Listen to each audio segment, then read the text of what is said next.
video replay with a Terran and a Zerg player versus a Terran and a Protoss player.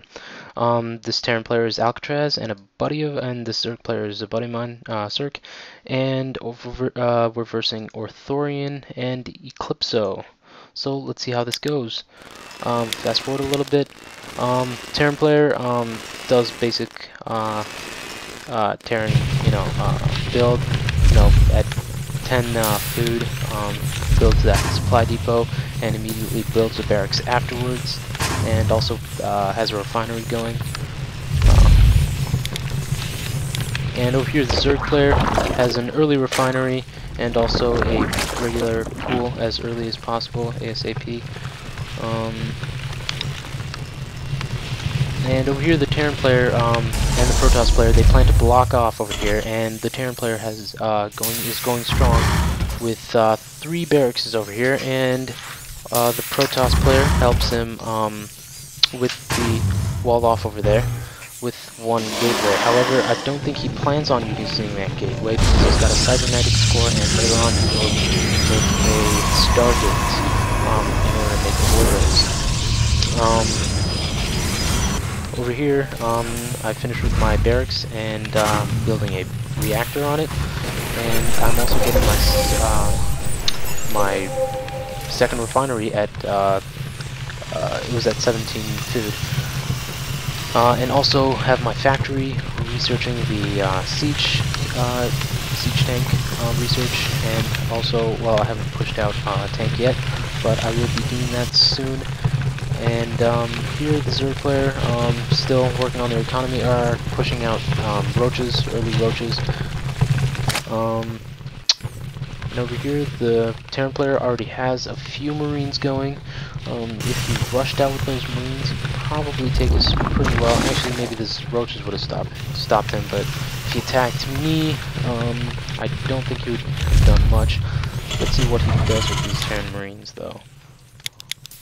Oh, he does attack. Okay, however, I don't think he attacks me. He ends up attacking the Zerg player, and takes out a Overlord as well, and doesn't manage to do too much damage. The roaches basically wipe him out, and I have my 2 tanks ready, and I agree to attack, and I'm also getting up 2 more barracks. And joined with my friends roaches over here. I believe we might have a sizable force to defeat the army, their army. And if you look over here, yeah, it looks pretty good. I mean, our chances are really good, especially with those 2 siege tanks with the siege researched. However, over here, if we look here, we've got void rays. Now, if I had known about the void rays, which I probably should have done a scan, but I could not because my energy was quite low, then I would not have gone I probably would not have gone there with so few Marines. And if we go fast forward over here, we come in, and then after we siege those tanks right about now. Alright, right about now, siege those tanks. They do quite a bit of damage to the Marines. They're tearing them apart. However, my Marines are now engaged with the void rays. However, they are all dead, and then therefore there's nothing left to challenge the void rays. And then at this time, Zerg player, I try to pull out, which I shouldn't have done. I probably should have just left him in. Zerg player says, you know what? There's really nothing to do. I'm gonna die anyway. When saving these roaches, might as well just do as much damage as we can before he dies. Okay, so he's done over there. However, back here, I'm building another army for a second push. Over here, I think he's going mutas in response to these void rays, which he's very vulnerable to.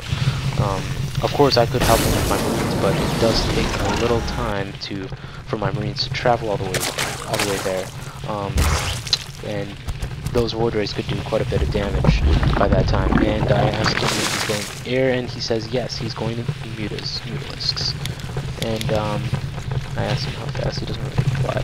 Mutalisks take quite a bit of time, and we see here the Protoss player is, sneaking up on him and attacking with his Void Rays. First, he captures the Queen because Queen's the only thing that's gonna attack him. Queen fails at that, and Void Rays take out his Spire. Oh no, no more Mutas. And then they attack his lair. And then after my Marines come in, however, they don't do much damage. The Void Rays were also very charged at the time, and I only managed to take out 2.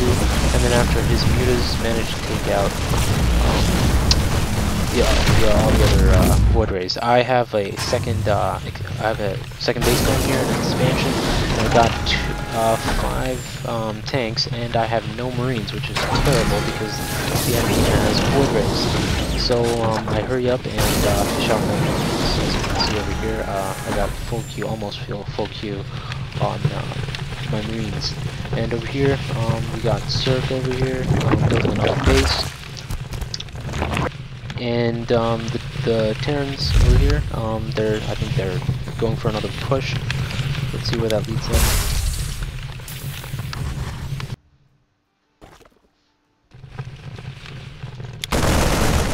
And they go here, kill that Overlord. And over here, I take a chunk out of them. Okay, my siege tank manages to, oh wow, put one HP on its siege tank, but not enough to kill it.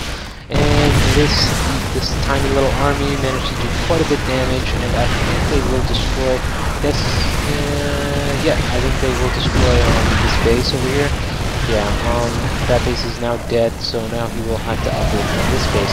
But note, that base is also dead because the Protoss attacked with his Void Rays. And then after I come in here like a hero with my army and see what I can do, and I did quite a bit of damage over there actually, with my tanks. And then after I scared off the Void Rays and they ran away. However, now I feel like it's a good time to attack. However, though my friend is vulnerable, if I don't attack, the enemy might become too powerful, so I will not be able to attack anymore. So, as a final effort, to see where it might get me, I go and I try to break their lines. So let's see where that will get me. And my friend over here, he takes all of his, all the force he can muster, his Mutalisks, which is still great, of course, especially, actually, I'll pause it and explain here. Well, for those of you new to StarCraft or, don't know too much, Mutalisks are very, very important, or not just Mutalisks, sorry, not even Mutalisks, just any flying unit, really, are really important. A fast-moving flying unit, preferably one with attack, or support. It's very important when you have tanks, because tanks can't exactly attack as far as they can see. Well, they've got quite a bit of range, but they can't see that far. And mutas or any flying unit, they'll allow them to see that far. And like ledges over here, if I was over here, I would not be able to see these tanks and attack on them. I would have to view them, which I could, but I would have to, go all the way back to my base and do. Or just hotkey it, but still, with these mutas over here, they could not. I don't even have to put my tanks on the line. These mutas can they will just now. They can just go in and attack their tanks, and that's a done deal. Those tanks are gone without even losing much. He runs away, and then after I come here, and I set up my tanks. I'm actually very busy focusing on these guys over here. And these things, I don't exactly get to focus on my tanks too much, and that's why I put them in a very poor position. That's why these photon cannons get to rip apart 2 of them. However, I still have 3, which is a great number of tanks. Better if there was 5, but whatever. And then I end up tearing apart both of these photon cannons. I destroy all of his Void Rays, along with the help of Sirhc and his Mutas. And then seem to be getting somewhere, and after I unseat my tanks to move further over here, and then after I destroyed both of his barracks. Yep, both of his barracks. I just remove his barracks and I move up, and then I see this expansion. It looks pretty. I'd like to eat it. So I set up my siege tanks, just rain hell on some probes over here, and then I go over here and attack his main base. And I do quite a bit of damage over here, but he's got other void rays, and which I did not realize that would have been that's a bad idea, I guess. Leaving those tanks over there, they should have been I could have guarded them better. Those void rays wouldn't have gotten to them, and I wouldn't have lost that army over there.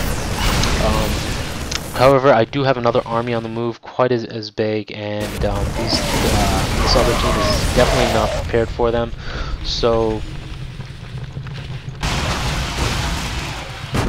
yeah, and they get caught by surprise, and yet I don't know if they didn't re-click or something like that. They just sent them back, and I ended up killing all of them. And then the Protoss player is still hanging in there, seeing what he can do. However, I'm attacking his allies' base right now, and doing some significant damage, which he will not be able to return from.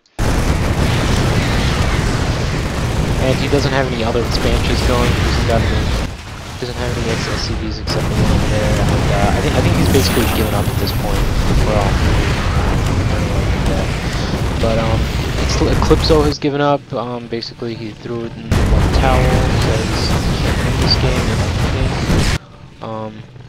It's about to be game over. Okay, and that's basically game over. I guess no GG. Yeah, this was it. Comment, rate, and subscribe. This is Kobold RS, and I'll see you next time.